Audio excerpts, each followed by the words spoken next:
All right, everybody. Didn't think we'd be doing a video like this today, but here we are. Mike Heck here from MMAfighting.com, reacting to some very big news on this Monday morning, December 6th, 2021. A very busy couple of weeks coming up in the combat sports world. Of course, UFC 269 goes down this Saturday. It's the final pay-per-view event of 2021. And then next Saturday, we were scheduled to see Jake Paul compete against Tommy Fury in a boxing match on Showtime pay-per-view. Now we come to find out that is no longer happening. Jake Paul took to social media, confirming some initial reports that came out last night that Tommy Fury is out of the fight due to some medical issues. He was forced to withdraw less than 2 weeks before this event. Of course, like Jake Paul or not, the guy does some pretty big business for Showtime. They invested a lot in the promotion of this fight, press conferences in different parts of the globe, promo packages, all of that stuff. And sometimes, folks, an important lesson, when you manifest something so passionately, when you keep putting it out in the universe, sometimes the universe will change its course. And that is what has happened for the former UFC welterweight champion of the world, Tyron Woodley, because he's going to get his rematch on 12 days' notice in Tampa, Florida, against Jake Paul. They fought in August. It was a competitive fight.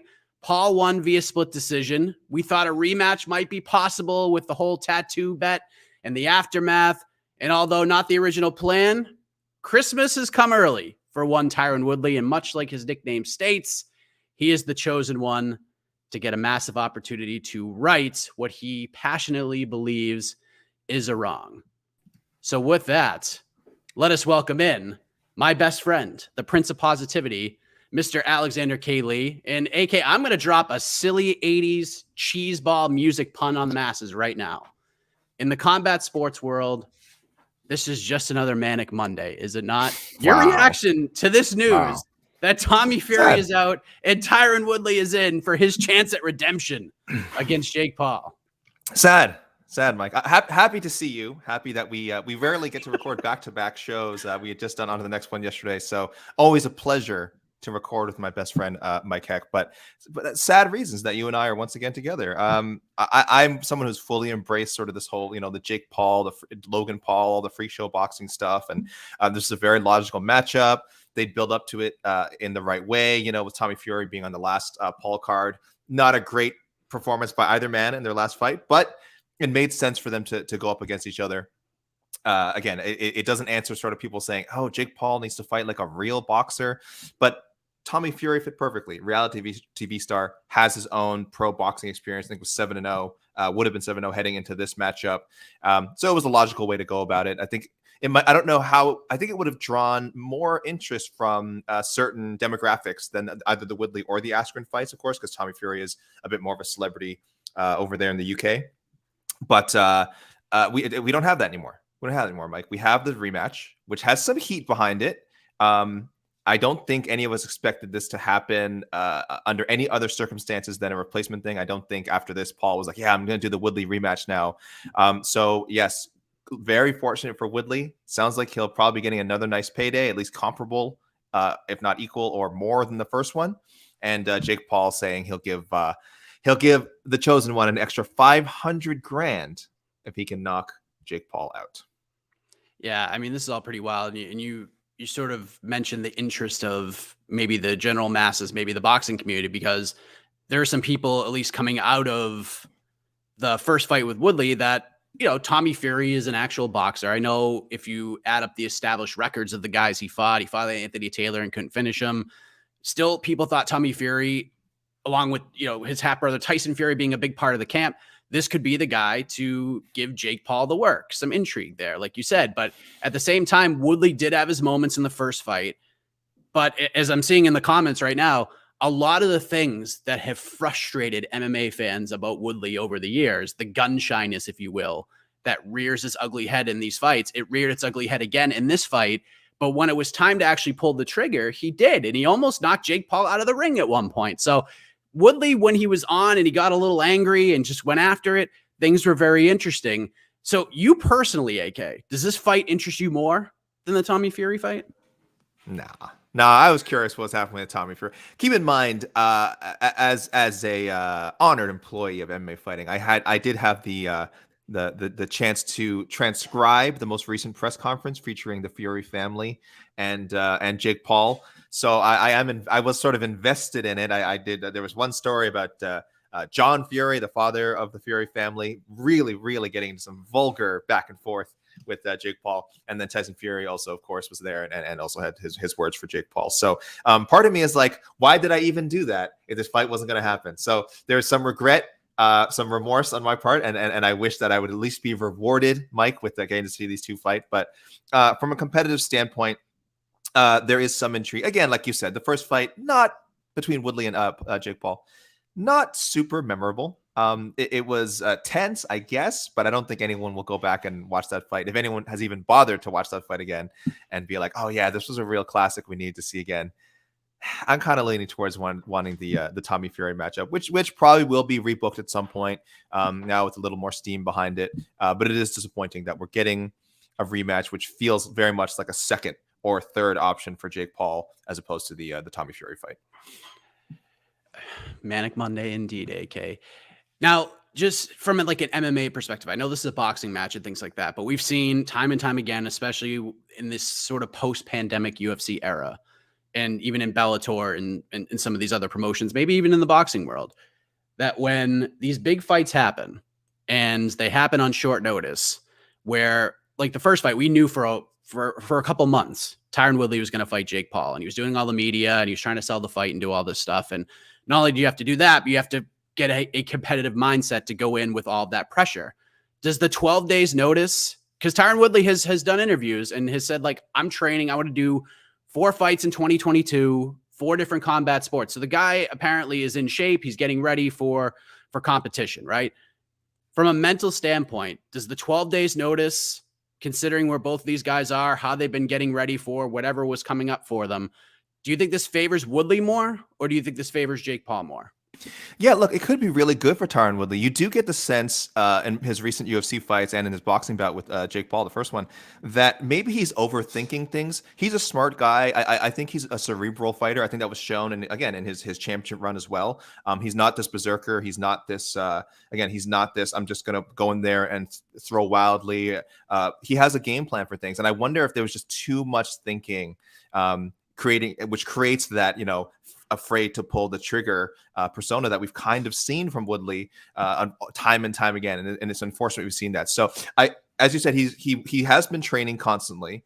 There was a report that, and at least maybe Dan Hardy had put it out there, that they were trying to arrange a 12-round boxing bout to take place in spring of upcoming spring 2022. So I don't know. Again, I don't know how close that fight was coming to fruition. I don't recall Tyron Woodley addressing it. I do know that Dan Hardy was pushing for it. Of course, he's been wanting to fight again for a long time. So, but if any of that is true, then Woodley probably is in great shape.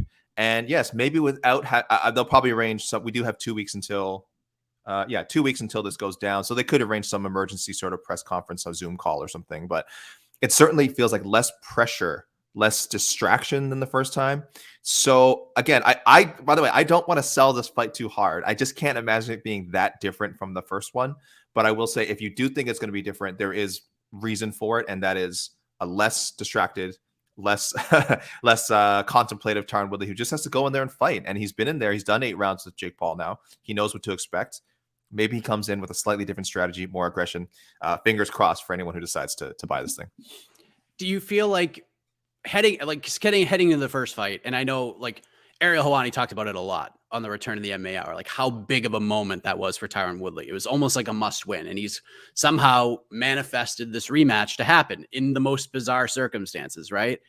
How pivotal is this for Tyron Woodley? Does the short notice kind of help him in that sense? Like if he goes out and gets pieced away for however many rounds this fight is, I don't even know, because we haven't seen an actual full press release. We don't know yet. It's going to be 8 rounds again, but like, let's say Jake Paul just goes out there and just dominates him, whether he stops him in like the 5th round or he gets an 8-round easy decision. Do we look at it and say, like, you know what? Tyron Woodley took this fight on 12 days notice. Kudos. Or does he have even more pressure on this fight than he did heading into the first one? No. This is Christmas gravy for Tyron House Woodley. Money? House money, man. He wanted the rematch. He may have got the tattoo. We still don't know if that was real or not. And I'm sure people saw he put out the picture, the I love Jake Paul tattoo on his middle finger. Some people were saying it looked temporary. It was either a fake tattoo or it was a real tattoo, but in such a place and done in such a way that it will just kind of naturally fade on its own. So I don't know. I don't know how real the tattoo was, but at least he kind of went through with it. So in some sense, justice was served. But yeah, look, he wanted this fight. This is found money. He did not. He probably thought once the Tommy Fury, like the rest of us, once the Tommy Fury fight was booked, this isn't going to happen. I'm not seeing Jake Paul in the ring again. I'm never going to see him in any combat sports scenario again. It's the ship has sailed. So again, with Christmas just around the corner, this is going to be a nice payday for him again. We don't know how much, but if it's anything close to probably what he got paid for the first one, I'm sure Tyron Woodley and his team are very, very happy. So yeah, win or lose, people can talk about legacy if they want. If you're of the camp that this is going to sting his legacy if he loses again to Jake Paul, and if it's an even worse fight than last time, I understand that. But again, at the end of the day, legacy doesn't pay the bills, excuse me. And Woodley's going to be very happy. And I don't know if you thought his legacy was hurt by the first boxing match with Paul. I don't see how this could make it that much worse. So hopefully he does get a chance to fight in other combat sports in 2022. But for now, he's just looking ahead to this one, and I bet it's going to be a fun night for him regardless. All right. Last thing before we kind of wrap up here. I mean, if you got some questions, here we go. We'll just kind of rehash this for anyone who just jumped in and is just like, what the hell is going on here? So we're here reacting to this news because Tommy Fury is out, medical condition of some sort, some sort of injury, or I don't really know the specifics, but this is what reports had said. Jake Paul came out. He had some obviously unkind words towards Tommy Fury, calling him the biggest fill in the blank in boxing. So you kind of have to feel bad for Tommy Fury because Jake Paul makes an interesting point. Now he's going to pay $60 to watch me when he could have been making millions to box him. So Tyron Woodley is in to replace Tommy Fury on 12 days notice. So that's why we're talking about this. That's why this is very big news. So last question from me, AK. Do you think this fight goes any differently than the first one? I'm the prince of positivity. Like I said, I'm optimistic. I think often we see rematches go differently, but Woodley looked like what he was in the first fight. We know he's a good fighter, but he's a completely inexperienced boxer. I know it's a part of all of his camps. I know it's something he prepared for. He really put the work in for that Jake Paul fight, but you don't just become this killer boxer right out of the gate. I don't care who you're training with. I don't care what combat sports experience you have in the past.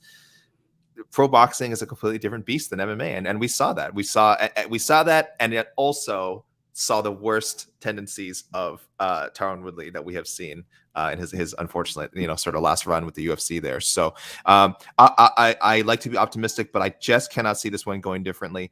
Maybe it'll be unanimous decision this time. I think last time I had it maybe 6 rounds to 2 for Paul. But again, the scoring was so flimsy. You could have it 5-3 Paul. You could have had it 5-3 Woodley. I don't even know. It was such a forgettable fight, but this time around, I'm still going Paul by decision. I imagine that'll be a pretty heavily favored as when the odds come around, and I hope to be wrong.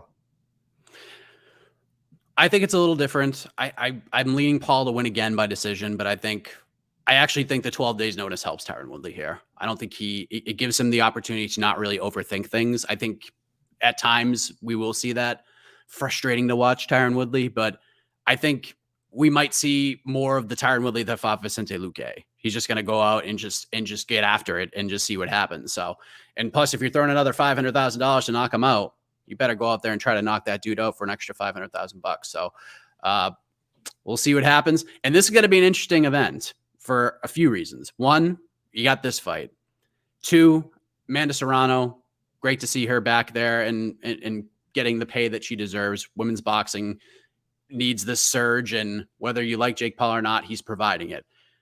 We also have Frank Gore versus Darren Williams, which is super interesting. It's just interesting. 2 guys who have been training in combat sports for quite some time. And then, by the way, we get Anthony Taylor versus Chris Avila, and you know who's going to be there more than likely? One Nathan Diaz will probably be there. Oh, Lord. So could we be planting some seeds, perhaps? Maybe. But if I'm Nate Diaz, I'm getting my ass to Tampa next week. So we have the release. Mike. It is now being called Leave No Doubt. That is what Jake Paul said in his video that he put out. As it was scheduled with Tommy Fury, Paul Woodley 2 will also be a cruiserweight contest, 192 pounds, and an 8-rounder. as their first fight was as well. So yeah, everything else the same. December 18th, Amalie Arena, Showtime pay-per-view. So Showtime, very quick to kind of throw this one together. And again, maybe to some people more appealing, maybe to some people less appealing. I'm not sure. To me, a little less appealing, maybe just because we saw Woodley and Paul happen already. Certainly, this was the first time, if you're asking me what was more intriguing to me, the Paul Woodley match the first time or him fighting Tommy Fury. I mean, Paul Woodley by a country mile. But the rematch, I don't know. I'm a little cool on it. And the press release is just saying a medical issue that impacted his training camp. That is the exact wording from Showtime for Tommy Fury. Well, we wish Tommy Fury the best. And there is going to be one other person in Tampa that I can confirm. This guy right here. Oh, my goodness. This guy. I will be there. Oh, so, Florida Mike. The return of Florida Mike. Florida Mike. Oh, my goodness. Yes. And hopefully, listen, so I've been to Florida twice this year covering events. This will be the third. BKFC 19 was the first one. I went to the Vitor Belfort Evander Holyfield card, which kind of broke my heart, but it was still kind of cool watching Anderson Silva do the damn thing. And now I get to cover this one. So bizarre coverage over the last half of 2021 from me. So I'm looking forward to it. I don't even know what to expect. I have no expectations, and that's probably what makes this best. That's right, Jeremiah K. DJ Heck, grand arrival to Florida. We'll see what happens. So come say hi, and that's it. As you can tell, I'm feeling better, so I'm ready to go. So that's it. That's our reaction. Obviously, we'll be talking about it much more throughout the week. Of course, Ariel Helwani will be back with the MMA Hour about 2 hours from right now as you record at 11:01 a.m. For those listening to the podcast, may not affect you right now. Of course, between the links coming up this week, I'm sure we'll be talking about this more. AK will be there as well, taking on Phoenix Carnivale, and then UFC 269 Fight Week as well. So these next couple of weeks are just going to be, we're going to be sprinting right out the gate. And follow along with us here at MMAfighting.com. So for AK, I am Mike Heck. Thanks for watching. Get ready for some craziness next Saturday in Tampa. Have a great rest of the day, everybody. MMA Hour at 1 o'clock.